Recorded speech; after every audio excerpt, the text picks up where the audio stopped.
Views and opinions expressed on this program are those of the participants and do not reflect the views of BronxNet or the program underwriters.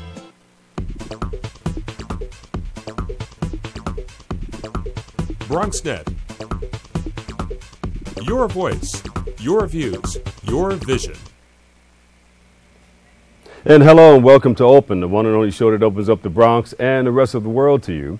I'm your host, Dr. Bob Lee from 107.5 WBLS, your number one source for R&B, and I'm in for Darren Jaime. Today we'll update you on what's happening in and around our community and around the world.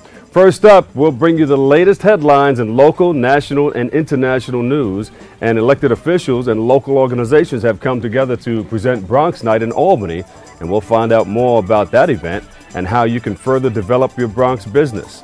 After that, we'll be joined by a media agency working to improve our community and shed a positive light on the Bronx. Plus, we'll hear about a collaborative effort to make the Bronx healthier for this upcoming Bronx Week event. And finally, we'll sit down with an organization working to better the lives of our youth and increase global communication and cooperation. So stay tuned. All this and more headed your way because we are now open for business.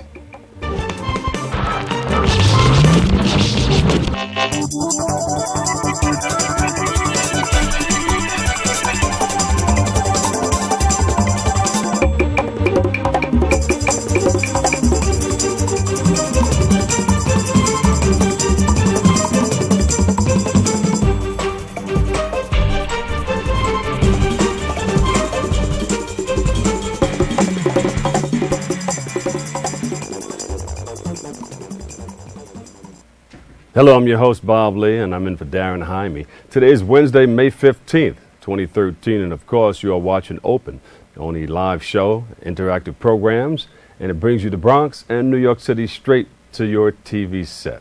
What a wonderful thing.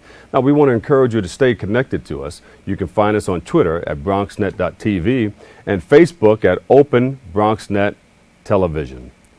Leading things off with the national news, the Justice Department launched a criminal investigation Tuesday to determine if the Internal Revenue Service, IRS, of course, politically targeted conservative groups applying for federal tax exemption status. The IRS has admitted that members of its Cincinnati office engaged in the alleged activity, but documents show that at least 3 other offices did the same thing. President Obama called the actions outrageous, and lawmakers on both sides have stated Congress will be taking action. On the international front, Russia has ordered the expulsion of an alleged American Central Intelligence Agency employee working undercover at the United States Embassy in Moscow on Tuesday. Russia's Federal Security Service identified the man as Ryan Fogel, third secretary of the political section of Washington's embassy in Moscow, was discovered with a large stash of money trying to recruit a Russian agent. Fogel was declared as a persona non grata who had to return to the United States as soon as possible. In the Bronx Borough, President Ruben Diaz Jr. and State Senator Jeff Klein and they had a beautiful press conference to highlight the major economic benefits of Metro North expansion in the Bronx. Metro North proposal includes building 4 new stations in Co-op City, Hunts Point, Morris Park, and Parkchester. The project is said to create 5,400 new jobs and increase home values by more than $140,000. Those are the headlines. We have to take a break, but we'll return and we'll find out about Bronx Night in Albany. You don't want to miss it.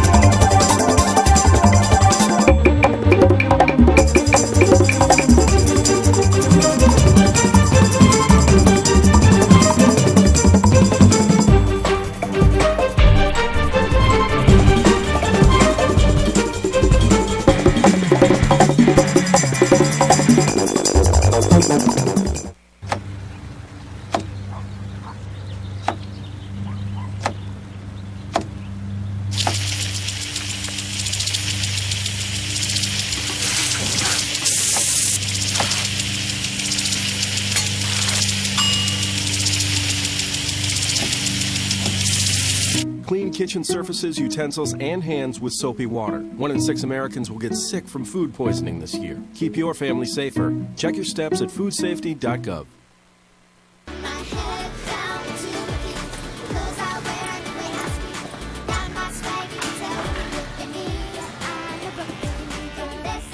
I love being in classrooms like this one and learning new things. But I'm a Brooklyn girl, and I know school can be hard. It's demanding, and we kids have many distractions, lots of other things we could be doing. Sometimes even your friends may tell you that school isn't cool, that it isn't the place to be. Don't listen to them. There's nothing more important than education. It's the key to everything else. It helps us understand our world and be better people, better friends, and better citizens. So stay in school, and don't let anyone tell you that you're not good enough or smart enough. Be a star, shine brighter than anyone else, and you'll make the grade. This has been a public service announcement of the Make the Grade Foundation. Go to makethegrade.org to learn more.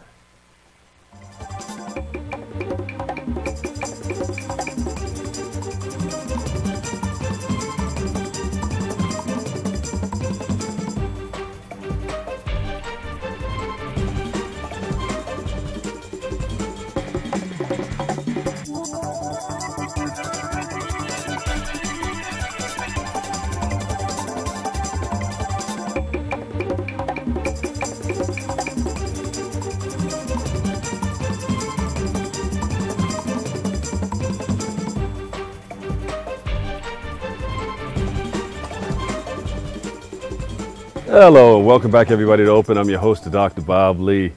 Bronx restaurants, businesses, and organizations have come together with elected officials to experience the best of the Bronx and Albany. That's right, Albany. We're going to take downtown, uptown. Here to share more about this event is Assemblyman Mark Gjonaj. We welcome you to the show. And you're a handsome young man. I know you've been in the business for a while, but you're newly elected. But you're a businessman, right? That's correct. Give us a little background. Well, I don't come from the political arena. I've come from the small business world, basically in real estate. And the reason I went into politics, come from that old school of if you don't like what you see, you either roll up your sleeves and do something about it or accept it. And I chose the earlier of the two. It's about making a difference. Yeah, and you come up with a number of initiatives, especially you have something coming up in Albany. But what is Bronx Night? Tell us about it. It's going to be a remarkable day. It's actually a day and night. What we've done is, during my campaigning, I promised Bronxites and the members of my district that I would be bringing Albany to the borough of the Bronx. I got it wrong. We're taking the borough of the Bronx to Albany. And Bronx Night in Albany will do exactly that. Yeah. We'll be able to present the borough and all of the success stories and all of the positive attributes that we have as a borough with our elected officials. We're going to showcase and put ourselves in the spotlight in a positive manner for once. We need to do more about promoting this borough. No one's going to promote us. Bronxites are going to have to promote themselves. Yeah. And this is going to create the perfect venue for them to bring up that Bronx flavor to Albany and show them what we're made of. Yeah. And as everything is marinating up there, what can people learn from this? Well, you'd be surprised at how many Bronxites and small business owners don't even know who their elected officials are. So we've broken up Bronx Day and Night into two segments. Yeah. During the day, we're going to bring up small businesses and Bronxites to meet their elected officials. We're going to have an interaction with the Small Business Committee and the Economic Development Committee of both the Assembly and the Senate and address some of the issues that concern our small businesses. Our neighborhoods, which are rare to find in the rest of the city and the state, we're still made of neighborhoods, and those neighborhoods consist of commercial corridors. And for a neighborhood to be vibrant, you must have a viable commercial corridor, well balanced of local jobs and shopping opportunities for those that live here. So this will enable them to not only attend Albany and showcase their products and services and share their success, but also create a dialogue between elected officials and Bronxites. Yeah. Hear some of our concerns, questions and answers, and address some of the healthcare issues which are on the back of most small businesses' minds today. Create the awareness of what's happening on both sides, what's on the minds of the business community, and what are the politics of it? What are the political people talking about, the elected officials? You know, it's not surprisingly that elected officials in Albany don't really know the borough of the Bronx, aside from what they've read or heard about it. So it's going to be up to us to show them firsthand the tremendous opportunities that we have, share some of the assets from the Bronx Zoo, which is a zoo that any major city in the world would be envious of. Botanical Gardens, which is second to none. The New York Yankees, obviously, which share the stage with no one. But we also have Pelham Bay Park, 2,700 acres of parkland with a beach. Wow. I mean, these are things that are rare to be found near a major city in the world. And yet the borough of the Bronx has this and much, much more. And how did you come up with this idea? What made you want to put this together? Well, because I'm recently elected in Albany, I'm mesmerized by the whole thing. A few months ago, Brooklyn held a Brooklyn Night, and I was set back by the impact that they would come up to Albany and share the developments in the borough and present Brooklyn in a positive light. So I turned around and asked my colleagues, so what are we doing Bronx Night? What about the Bronx? That's right, the good old Bronx. And they said, we haven't been able to put one together. Yeah. So now I'm proud to announce to all Bronxites and all of my colleagues in the Assembly and the Senate that we're bringing up the borough of the Bronx on June 18th. And if you've ever tasted a cannoli, that'll be the day. I'll put up our cannoli against the Brooklyn cannoli any day of the week. Now, this will be an ongoing thing? You're going to make this an annual? It'll be an annual event, and we've included various foods. You know, the borough also is such a diverse borough, and it's remarkable how we embrace the diversity. The cultures, the foods, the traditions, we celebrate them, whether they be in street fairs, festivals, parades. And it's a wonderful place. I mean, I can't speak enough about the borough, so it's time that the Bronxites not only compliment each other on the attributes of this borough, but share them with others. And let Albany be a great place to start. So we'll learn about the restaurants, the locations, and certainly what the types of foods are in the area. Now we've got Little Italy. Oh, that's wow. Right. Yes. Which now many refer to as the real Little Italy. Yes. Certainly they're going to play a role in Bronx Night, bringing up their products and their services and the cheeses and the specialties in the Italian arena. We have Asian foods, we're going to have Spanish foods, Latin American foods. So it's going to be a diverse Caribbean salivating. Foods. Go ahead. I encourage you to fast the day before, because we're going to make sure that you have an opportunity to sample the borough of the Bronx. Now, this is going to be held in the convention center up there? At the Egg. At the Egg. Right. Yes. In Albany. Wonderful. All right, so you have a number of things. You're newly elected. What happens after this?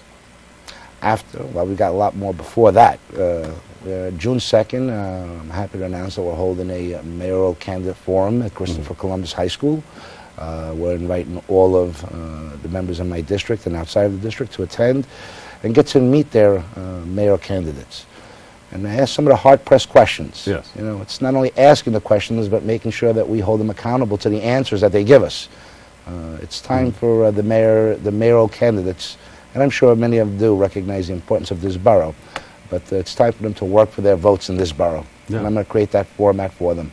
There you go. All right, stepping up.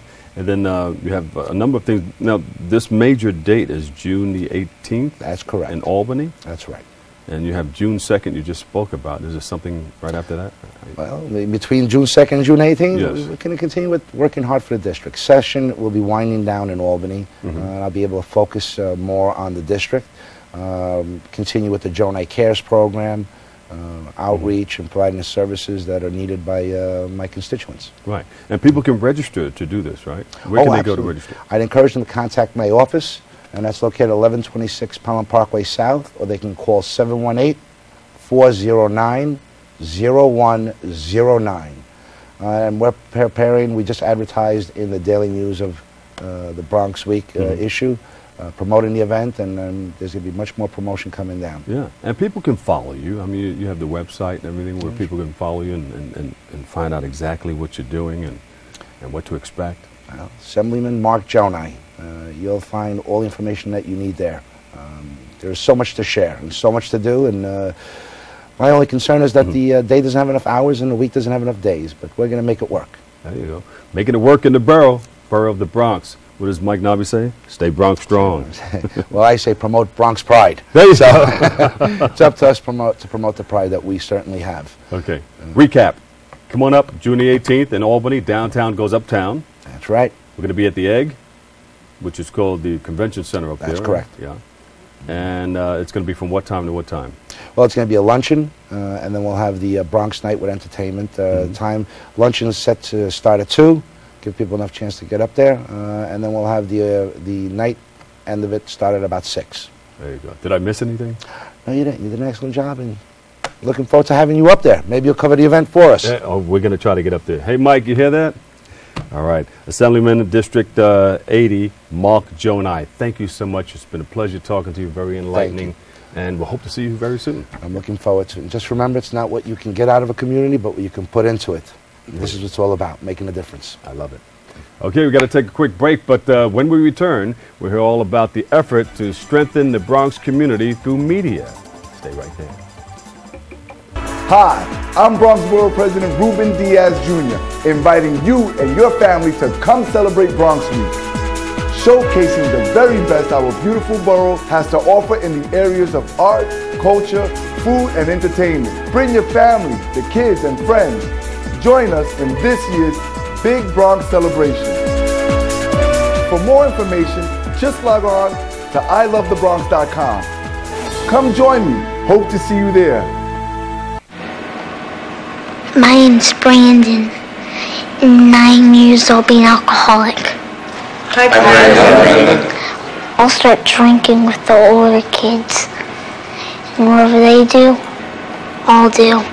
Kids who drink before age 15 are 5 times more likely to have alcohol problems when they're adults. So start talking before they start drinking. I know we'll start with alcohol. I'm just not sure how it's gonna end. How you doing? Hi. Hi.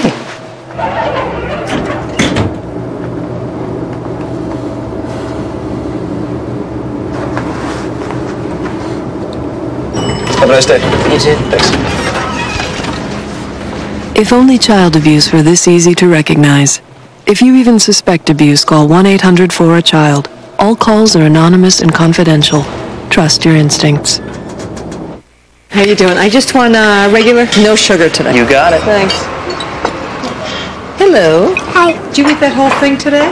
Yeah. Yes. Hi, how you doing? She's getting big, huh? Good. Yeah, she is big. Haircut.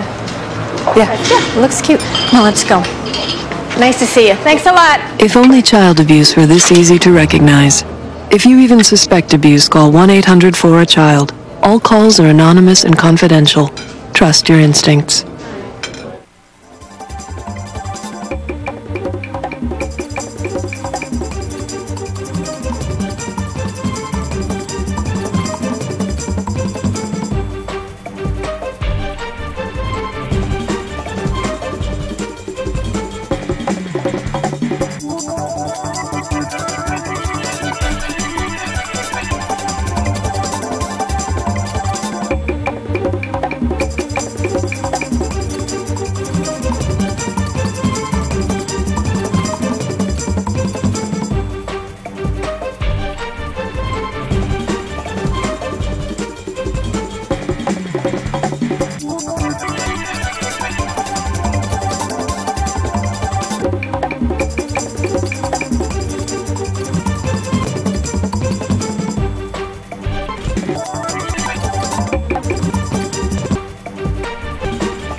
Welcome back, everybody.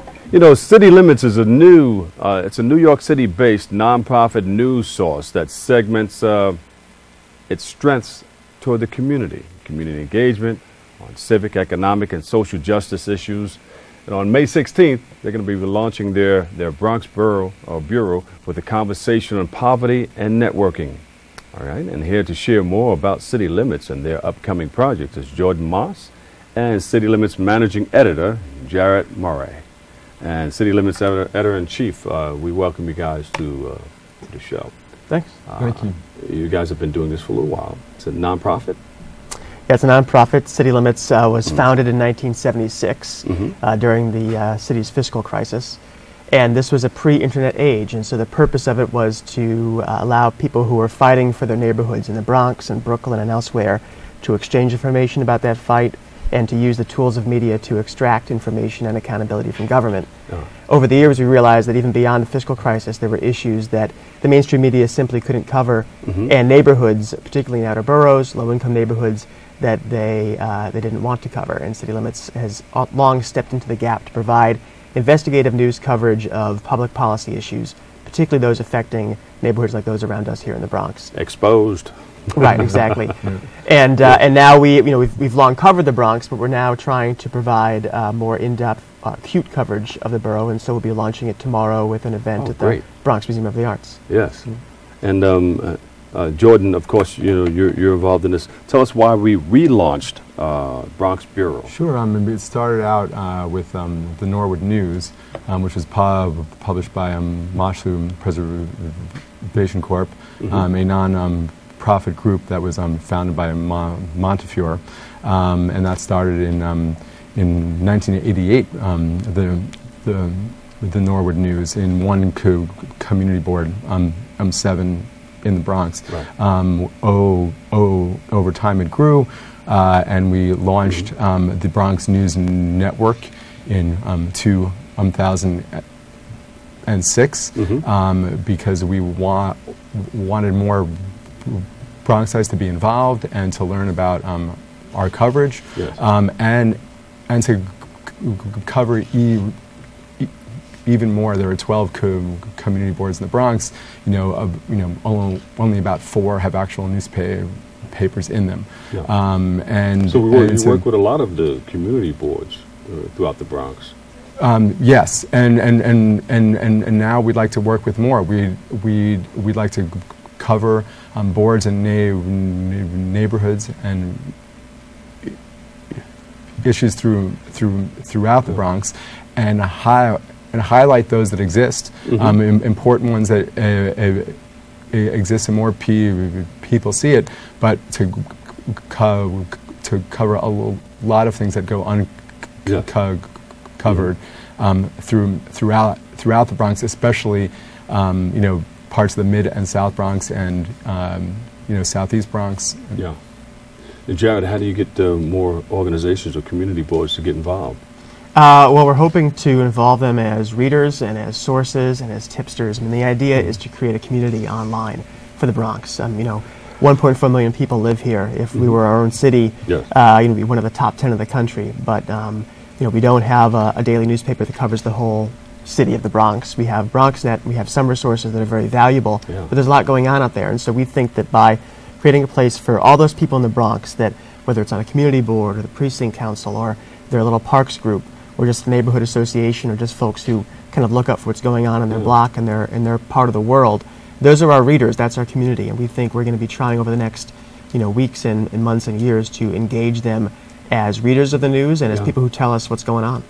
There's a world of CBOs, community-based organizations. I mean, I'm sure they would love some sort of coverage. Yeah, we'd love to cover issues like that aren't being done now, and we'd love to hear their side of things too. We'd love to make room for op-eds and things like that, so more people learn about that.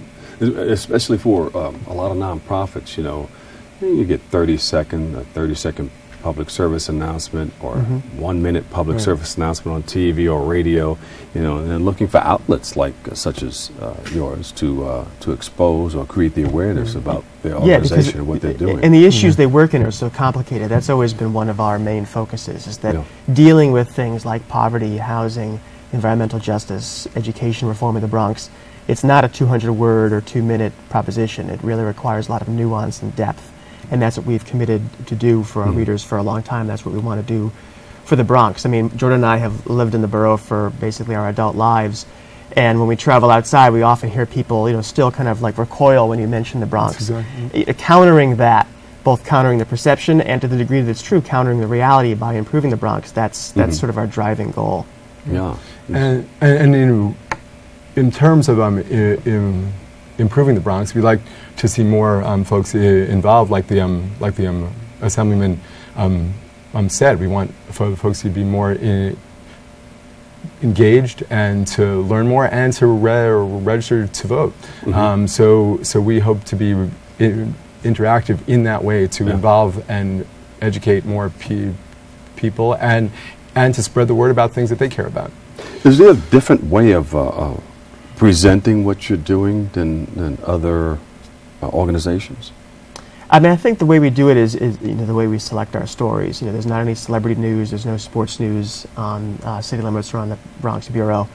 And we tend to, use, like I said, investigative reporting tools to probe into public policy issues. So when we look at an affordable housing story, it's not simply to document what people are saying and not saying. It's to look, in depth at documents and facts and financial records and try to piece together what's happening, who's responsible, separate the kind of truth from myth.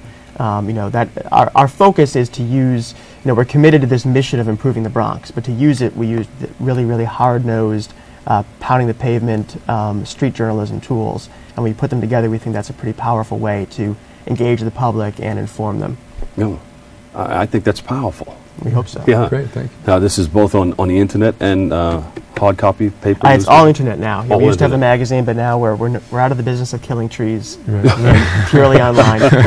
So yeah, we can find City Limits is at citylimits.org, and the Bronx Bureau will be at BronxBureau.org. And as I think you know, the launch of that is going to be on Thursday, tomorrow night at 6 p.m. at the Bronx Museum of Arts. Oh, wonderful. On the concourse. Yeah, and that's also on the website that you guys have. Yep, all that information is on the website. And what's the website? People are welcome. It's citylimits.org. Yes. There's also tacklingpoverty.org. Let's talk about tackling poverty. What can you tell us about the third installation of City Limits, which is tackling Well, it's a series we've had for the past year. And the idea is, we've covered poverty now for 37 years at City Limits, and not me personally, but the organization. And there's a cycle to it. You keep talking about it and talking about it and talking about it. The idea is to bring people who we know how to solve poverty in many ways. And the question is, why hasn't it happened yet? And so this series is about looking at poverty in depth, different facets of it: education, joblessness, politics, and this time the housing and homelessness issue, and talk about, really in very brass tacks terms, what do we need to do to finally address this? And so we'll be looking at homelessness, which is a particular problem not just for the whole city, where we have record numbers in the shelters, but for the Bronx, where a lot of homeless people come from the Bronx because of evictions here. And there are also a lot of subsidiary issues, like how shelters are located and where homeless people are placed in apartments, and sometimes that has the effect of driving, a low-income rent-paying tenants out. So trying to get our hands around all the different facets of this crisis as it affects people right here, and kind of talk through. We have a mayoral election on, what happens now. And a lot of people say, well, in order to tackle a problem, you have to get to the root of the situation. What do you think that root would be? Well, I mean, I think, there's obviously a gap, and it's a yawning gap, and it's growing, between what people, especially in the Bronx, make, the income they have, and the rent they're being charged. And that gap is something that, there's a basic math equation there that's difficult for people to deal with on their own. It's difficult for government to deal with. And that's what we're seeing here, is just this, mismatch between what people are paid or what they have and what landlords are charging. And somehow we have to figure out how to either fill that gap or close it. I think that's probably the root of the problem. The max of rents that seem safe to most advocates is half of what you make or the income you have, and it's getting to be more than that in several ways, and that's the biggest concern. Well, I'm glad you guys are here with this wonderful project with your citylimits.org. That's where people go, citylimits.org, and they can get a wealth of information. You guys are teaching, people are learning, and just one more thing before we go, let everybody know what you want them to know. We want people to know that we want them to be readers, we want them to be tipsters. They know what's going on better than we do. We want to hear from them. Engage in our work, tell us when we're doing a good job and not. And really, particularly on the Bronx Bureau side, we're looking to build a community here. And if they're watching the show, that means they're our target audience, and they should be in touch. There you go. And one thing that I meant to add is like an example of the importance of coverage like this are things like the Kingsbridge Armory. We covered that. I did from '93 on, and brought more folks into the effort. And things didn't go well all the time. It was a long time, but now we're there. It's not because of us, but we helped nudge things along. There you go. You bring people there. Yeah, Here, this is right. what this is. You present it to them. That's right. Yeah. Exactly. Thank you guys so much. Thank you. Jordan Moss, City Limits Managing Editor, and Jarrett Murray, City Limits Editor-in-Chief. You guys are coming back with more information? I hope so. Yeah, you got to continue Cool. giving us the information. Great, thank you so much. Thank you. Thank you. We have to take a short break, but coming up, we'll sit down with an organization striving for a healthier Bronx. Hi, I'm Rena Valentin, your Café con Leche, host of Open. Tune in every Friday at 10 a.m. right here on BronxNet. Hi, I'm Sean Johnson of the 2008 U.S. Gymnastics team. I'm here with our friends from VeggieTales to say, be a player, get up and play an hour a day. Besides gymnastics, how do you stay in great shape, Sean? I love to dance and rollerblade. Cool. You don't have to be an Olympian to be a player. Just do the things you already love to do, like jump rope, ride a bike, or even play freeze tag. Now that's something to flip for. Well done! For fun ways to get healthy, visit www.smallstep.gov.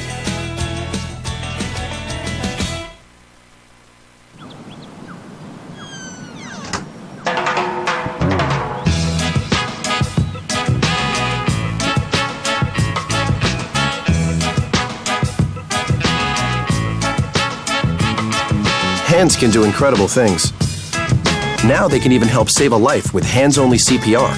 If you see an adult suddenly collapse, just call 911, then push hard and fast in the center of the chest until help arrives. Learn more at handsonlycpr.org. Megan, you're a tramp. Brian Fitch told me you guys made out. Everybody knows. He says you're the most desperate girl he knows, besides your mom. How many boyfriends does she have anyway? Lots? That zit is huge. Zit face. Ugly.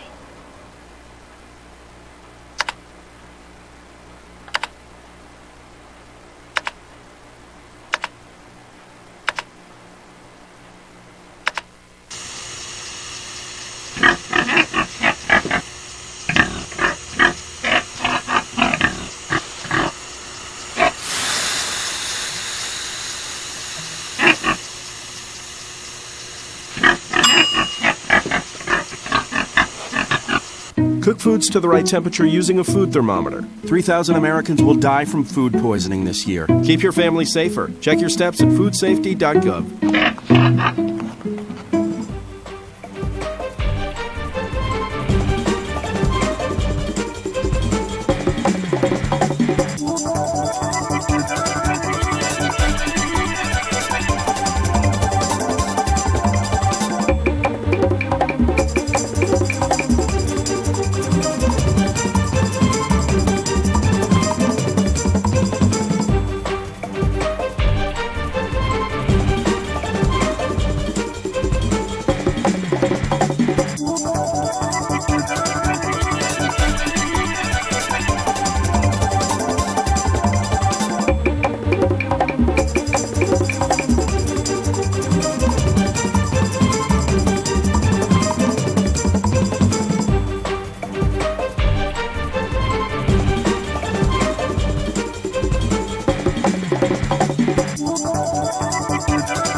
The Bronx Health Link works to achieve health equality by connecting providers, researchers, policymakers, and residents to each other.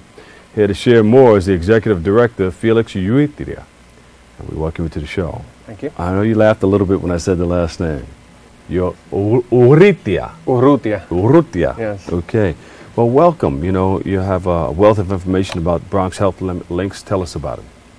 Well, the Bronx Health Link has been in business in the Bronx for 15 years. In fact, this coming December, we celebrate our 15th anniversary. We were formed out of an effort to bring together the hospitals, the medical community, elected officials, policymakers. Yeah. But the then borough president wanted to create a link between the community and the medical community. And so we were formed to do that exactly. And some of your goals are?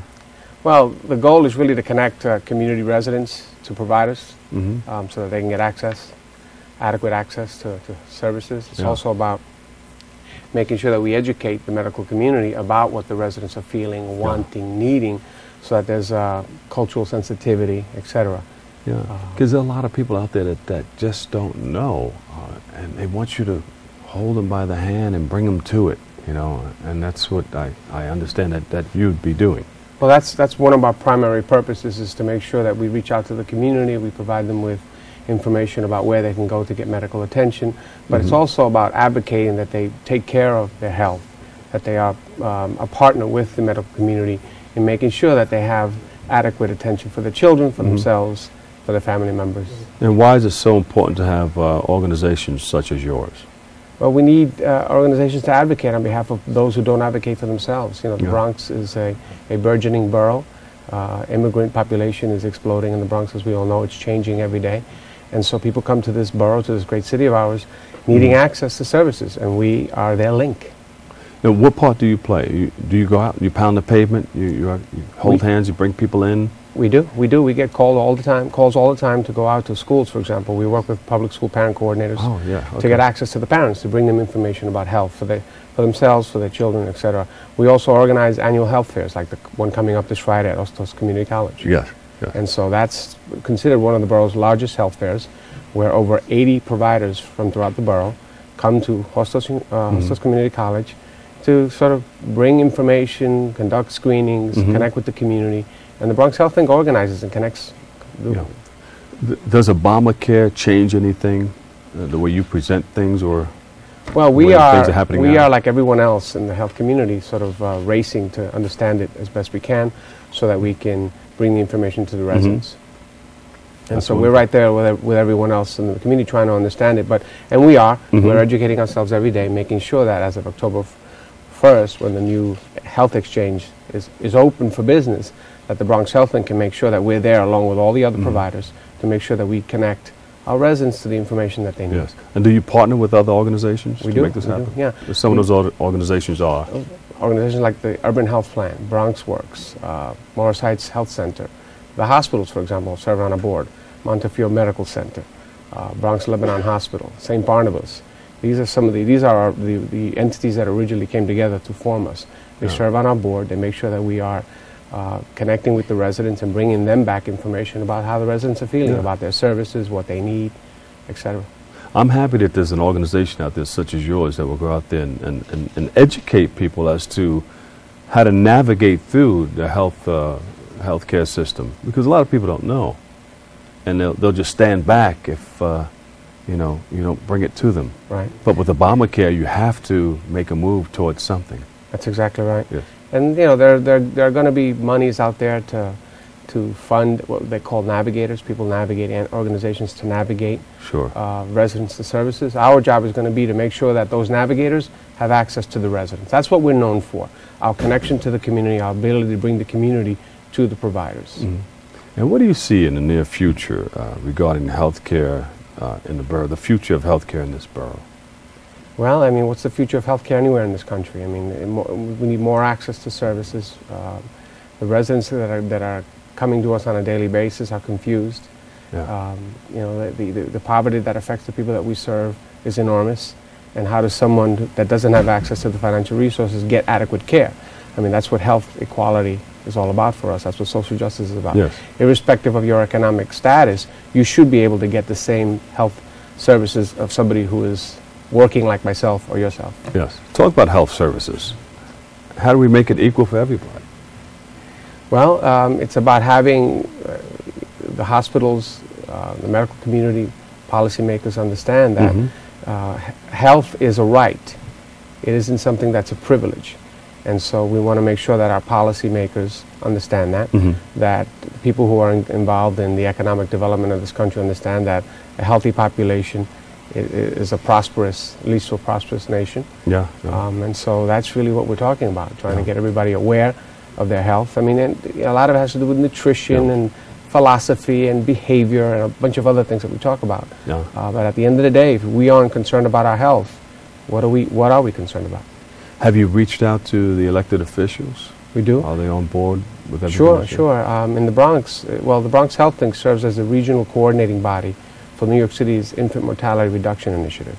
We've been very effective at reducing infant deaths and poor health outcomes for children, but we're not done, and we need to continue receiving funding. Right now, we're working with Councilwoman Maria Carmen de Arroyo, who's kind of our champion at the City Council as the chair of the Health and Human Services Committee, to sort of make sure that the mayor, the policymakers, the people that provide the funding understand that this infant mortality reduction initiative is vital. Yeah. Infant mortality, the rate in the Bronx, is that the highest throughout the 5 boroughs? Well, it's reduced citywide, but it is the highest out of the 5 boroughs, correct. Yeah. And so, you know, I hear often, everywhere I go, I hear there are 62 counties in New York State, and the Bronx ranks as 62nd in terms of health outcomes. And we're rather sick of it, and we're all trying to improve that. Why is that, though?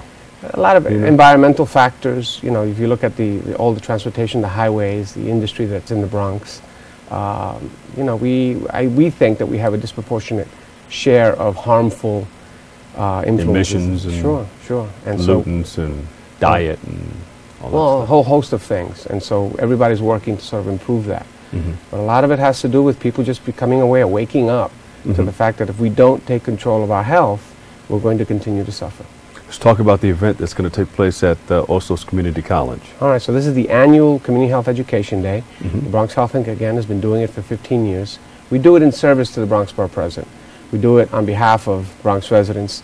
We've been planning for months with the Bronx Borough President staff, with the staff at the Bronx Overall Economic Development Corporation, the Bronx Tourism Council, weekly meetings leading up to this event. The goal is to bring the who's who of the healthcare community to Ostos, and by the way, I want to just thank the Ostos leadership for opening up their school, their school as a health facility, you know. Community Health Education Day. Correct. Yes. So how's it going to look? What are people going to learn? Well, there's going to be 80 providers, so that means 80 tables. We're going to have health screenings, information, demonstrations. The hospitals are going to be there, the health centers are going to be there, insurance providers are going to be there. We even have some private sector banks and other organizations coming out. We've also partnered with the Police Athletic League to have a community play street, if you will, outdoors. Oh, great. Bronx Lebanon Hospital is also partnered with us to make sure that we have a DJ on site, but also their mobile van is coming out to make sure that their screening's right outside.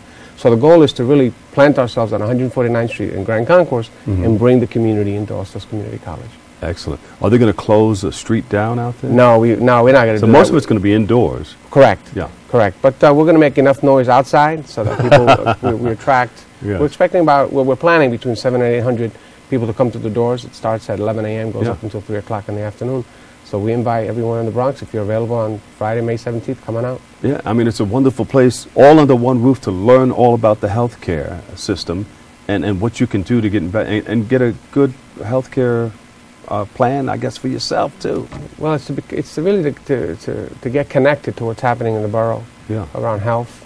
Lots of fun giveaways. That's always an enticement for people. And so we're looking forward to it. Food is another one. Food, healthy foods, healthy foods. Healthy foods, healthy eating, healthy living. Absolutely. Big health fair. You get a lot of screenings. Sure. Yeah. Standard stuff that we do every year. Residents come out and they get a checkup. Come on out and get tested for HIV/AIDS privately. Check your blood pressure, things like that. All right. Felix Urrutia. Urrutia. I got it. Yes, you did. Hey, nice meeting you, man. Executive Director of Bronx Health Link. Thank you. Go to bronxlink.org. That's right. Bronxlink.org. Thank you so much. Thank you. All right, we have to take a quick break, but when we return, we'll find out about a program to advance our youth. Stay tuned. Okay. Oh, must be careful. Well, that's a nice picture. Come on, Anna. Okay.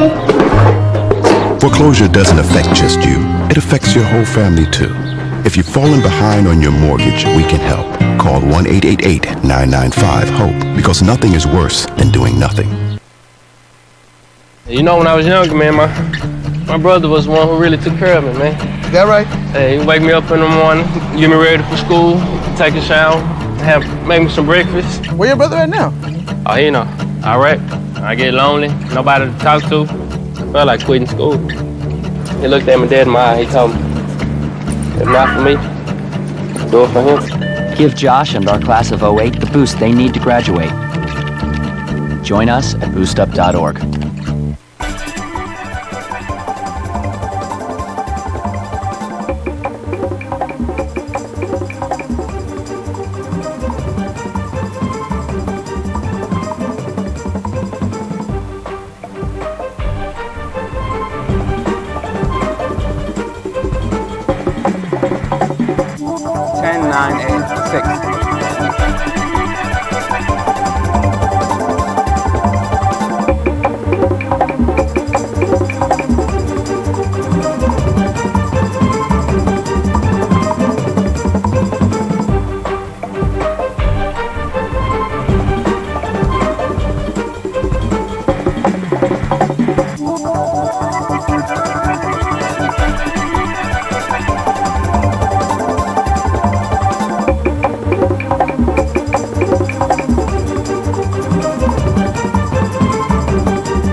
One World United and virtuous providers, after school clubs that work to build a better future for students, are joining us today to share more about the organization. And the first chapter in the Bronx is the founder, Joe Carvin, and executive director, Jack Zakara. Welcome you guys to the show. Thanks so much. Thanks for having us. You guys are doing some wonderful works at one of the schools, PSMS 95. Yes. Right. We switched it around like we did in the beginning. Yeah, exactly, exactly. Tell us about some of the wonderful things that you do. Well, ultimately, we're teaching a character education course with a global perspective. We want the students to understand that they can make a positive contribution to their community, real catalyst for change. It's important that they do it for their school community, for the Bronx community, as we've been hearing today, but most importantly, or just importantly, for the global community. What happens in the Bronx reverberates across the globe. I can tell you that having lived on 5 different continents. Yes. And global community spells, of course, one world. Exactly. Tell us about it. Sure. We actually started 4 years ago with one after-school club, and that first year, the Haitian earthquake happened, and our teacher, working with 4th graders, came in the door and had her whole club waiting for her the following morning. Some of the poorest kids in our community waiting for her to say, Mrs. Zakara, there was an earthquake in Haiti. What are we going to do about it? So it's really about empowering young people not only to feel connected to all of humanity, but also to know that they can make a difference, that what they do or don't do matters. Yeah. And then finally, there is the character education component as well. So we want our kids to understand that character doesn't just matter, but maybe character matters most. Character matters most. That's most important. Right. So it's global education, and yet it's character education at the same time. And this is our first school in the Bronx, PSMS 95, and we are giving it away. We offer this free to any school who is interested. And so we'd like to see it sweep across the Bronx and then to the rest of the schools in New York City as well. Let the Department of Education and all the schools, all the wonderful people, parents, teachers watching, let them know exactly what you're giving away. Right. So we have a curriculum. We work with grades 4, grades 5 in middle school. But this summer we're also writing a curriculum for high school and college clubs as well. So pretty much starting grade 4 up, you can start a One World Club in your school or even in your community organization. We have an after-school center that has started a One World Club as well. One of the foundational principles is service learning. Service learning. Right. So basically what we do, we provide a framework with the character education, but we want them to understand that they're positive change agents, real entrepreneurs. So what happened in PSM 95 this year is they went out and raised $198 on their own and gave it to the Montefiore Hospital. And they did it by selling Hershey Kisses. So basically, the global peace starts with a kiss. Wow. And they've written to Hershey Kiss asking them to match the $198 donation. So the kids really... They couldn't refuse that. They couldn't refuse that. No. Well, hopefully, we're still waiting to hear. Hershey, if you're listening, then exactly. We're very hopeful that they do match the donation. We're selling Kisses. What a wonderful brand. I mean, they're branding your product there. Right, and it wasn't us. This came from the kids. This came from the students. Yeah. We hopefully have great teachers who do great things and inspire kids to just make that kind of difference. Our kids have contributed to relief at Japan after the tsunami. One of our clubs in Portchester has adopted a young man in Gambia and literally has raised enough money that matches the family income for a year. And if I could just add, Bob, it has a positive impact on the school. So a number of the kids, for example, in PS 95 this year, who weren't coming to school, we found they were coming on Wednesdays. They found a reason to come to school. They found a than reason just to come to get an school. education. Exactly I mean, right. something that excited them, that Absolutely gave them right. interest. Exactly. And because I am surprised. I'm the founder, Jack's the teacher. I'm surprised at how powerful it's been. And when you create that human connection, it just brings out something that's very special. The identification technique, I mean, something that they can identify with. Exactly. You know? And when you empower somebody to help others get what they need out of life, they step up to the plate. Right. Exactly. So Hershey's, let's go. That's right. Among others, let's go. Among others. Right? So we help create a safe space not only within the club, but now that affects the school climate. Yes. Right? So now we begin to work on things like name calling and bullying. And we move kids. I have the chills. Keep going. We move kids from being bystanders to being allies, and ask them to step up and to play a role in. Again, I can be a positive agent for change. I can make a difference. So this goes far beyond current events. Oh, absolutely. Oh, yeah, absolutely. Worldwide. We use current events as teachable moments. Yes. We do some geography work in there. We do a lot of current events work in there. We do readings. But Bob, you're absolutely right, because what we're trying to do is prepare them for the 21st century. Yes. What people don't understand is we're connected in a way we've never been. If Google's new founder has a book out, we're going to go from 2 billion people with access to the internet to 7 billion. So we now have the capacity to talk to everybody across the globe. We want to link our Bronx clubs with people in Mexico, Brazil, Argentina, Egypt. We want to bring the kids together and create a new generation of leaders. Yeah. Civic-minded leaders are going to solve the problems in the world. So we're not just going past current events. We're trying to provide the solutions that humanity needs. I like it. You know, it's sometimes, all too often, you know, our kids, we live in this microcosm, and they think that this is all that's in it for them. This is it. Yeah. But there's a whole world out there. Absolutely. Now, do you do trips where they can see those other parts of the world? We've just finished our first stage of the pilot program. Eventually, that's the goal. We have a year-end project where we bring feel it, taste it, absolutely smell right. it. Yes. Exactly right. We're having an event June 1st in Rye Town where all the clubs are coming together to present to their parents and to talk about what the club is My meant eyes to are open them. wide. That's very good. Very good. So it's been a great experience for us. And we love to take it across the Bronx, as you say. We provide it to the schools for free. All they need to do is provide a teacher and interested students, and we give it for free. And I'm afraid to ask, well, where do you take it next? I mean, because I know the answer to it. Next is high school and college level, and those will be more like discussion groups. But also service learning. But across the globe. Across the globe. No, we're serious, because Right. we're talking to clubs in Mexico right now, Brazil, Israel, Egypt, China. Dominican Republic, and China, and because the technology facilitates. So Jack's developed a curriculum for video linkages, yes, where we can get the kids talking to the kids in Egypt, get the kids talking to the Dominican Republic. And the other thing is, of course, our diversity here is a huge strength.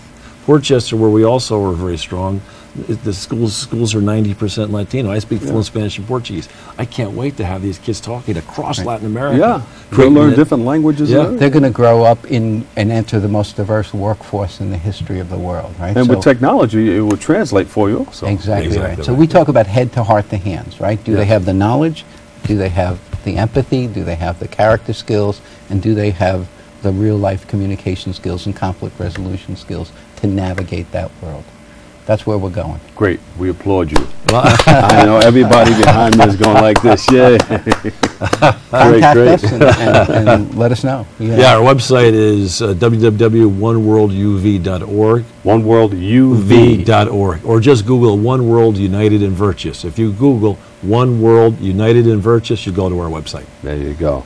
Joe Carvin, founder, One World United and Virtuous, and Jack Zakara, Executive Director, One World United and Virtuous. Thank you guys so much. Thank you. OneWorldUV.com.